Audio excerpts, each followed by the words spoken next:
کیا ہو گیا؟ مولا سجاد عزادارو اسیر کر لیے گئے۔ روایت ملتی ہے جب 11 محرم کو یہ قافلہ رسن بستہ ہو کر کوفے کی طرف چلا ہے اور 12 محرم کو کوفے میں آیا ہے۔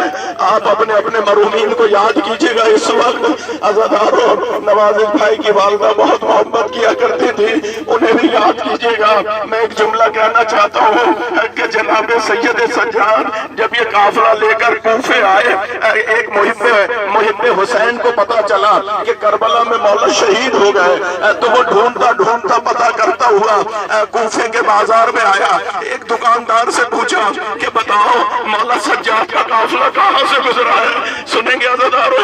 تو وہ دکاندار بھی محب اہل بیت تھا، اس نے ہاتھ جوڑ کے کہا کسی اور سے مت پوچھنا، اس لیے کہ جس سے پوچھو گے وہ گرفتار کرا دے گا۔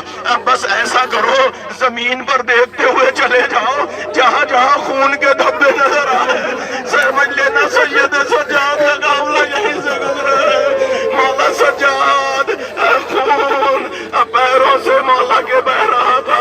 روایت ملتی ہے جب کسی منزل پر روکا جاتا تھا اور جناب سکینہ کو اجازت ملتی تھی تو بی بی آگے بڑھ کے کہتی تھی بھیا ذرا پیروں کو اوپر کیجئے، میں آپ کے کانٹے نکالنا چاہتی ہوں۔ عزادارو ہم سید سجاد کے خیمے کے پاس کھڑے ہیں، مولا ہماری حال